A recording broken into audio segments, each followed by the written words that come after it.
smiling at one of the teachings that's coming in right now for me, which are 3 words: no big deal. And it's coming to me from the various circles in my experience where I've encountered that teaching. The first being the meditation instruction related to equanimity, or watching or cultivating this attitude of sameness regardless of our conceptual meanings attached to things. The best example being, if you think about 3 groups of people. One group of people you really dislike, never want to see again. The second group of people who are close to you, they're your friends, your family. And then the third group of people, ones you don't even know, have never met. And when we think about those 3 different groups and our feelings that arise, all of us can really vividly feel 3 different feelings. There's definitely 3 different categories there. The meditation instruction is to begin to cultivate the ability to observe each of those 3 groups of people and regard them with the same attitude, because they are all beings. They're all equal at the level of being human. And our feelings toward them are another phenomenon. They're not qualities that reside in or are inherent to those people. They are feelings that we've cultivated through our own experience and thoughts that we have attached to. So the no big deal attitude is that neutrality that we can find for all 3 of those groups, which is not quite indifference, because if we were to really be honest, to include all 3 of those groups with the same attitude, there would be an element of detachment and an element of compassion or love, because we could see the closeness of at least one group of those people, and we would have to feel some element of that in our attitude toward all 3. So no big deal. Again, it's not something that can be fully described in words, but hopefully that example points to it. And then the second example where it has come into my life very recently is with Brihma Bodywork. And no big deal is not one of the 9 Brihma principles, but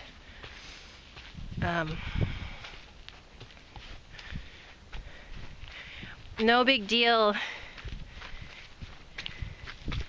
captures the stance of being totally present with what is. And in any given moment, what actually is no big deal. It's what we attach to it in terms of our mental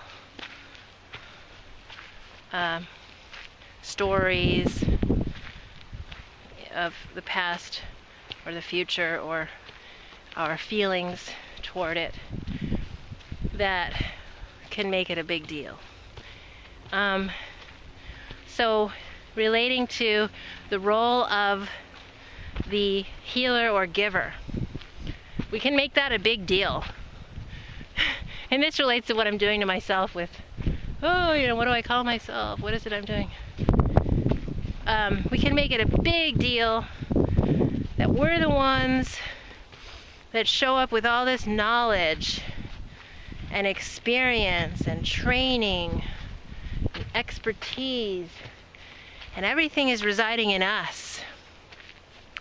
And then there's these people who are suffering, who come to us needing something from us, and we have to give it to them. And if we give it to them completely, then we can heal them. And all of that is a huge deal. It's a big responsibility. It can even feel like a burden. It demands competence at what you're doing and being able to describe what you do so that the right people with the right suffering show up. And then in the moment of showing up with that person, if you're caught up in the big deal of who you are, as you're doing it, as that role of a big deal, that's just a lot of pressure to perform. And so the opposite of that, in a way, the no big deal, is the trust in the fact that we're all one. And when I am in full awareness of my oneness with everything and everyone, when I am in full awareness of the oneness, and that's how I show up with my attention on my awareness, then anything that happens while my attention is on that awareness of being one will be felt and received as healing to another being who's part of the same one.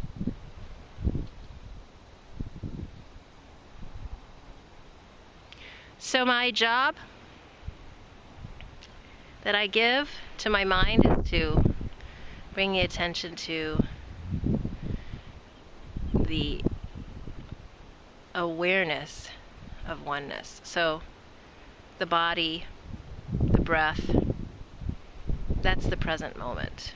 That's our link to all that is. We have other parts of our mind that are working, but they do other things. They perform other vital functions, but they're not the gateway to our awareness of oneness.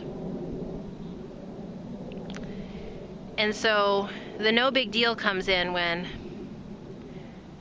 I approach, in the case of Brima, I'm approaching the recipient knowing that there's nothing special about my body,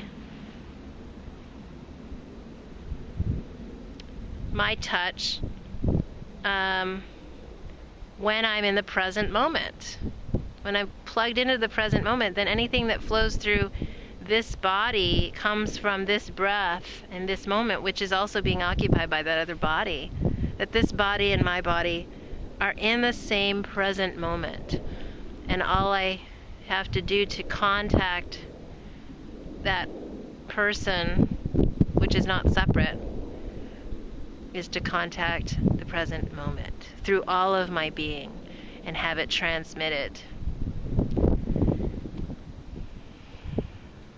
Again, not adequate to explain in words, but very much a felt experience of being there and witnessing and experiencing and trying to play with what is it?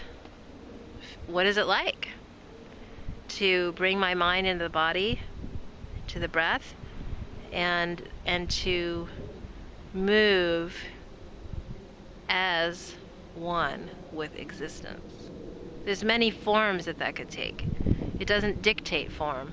It dictates where the attention is and what's coming into awareness. And that's really the source of all. There's beautiful early spring flowers behind me. A few months ago, they were not there in this form, but they were a dream inside those twigs. Imagine that.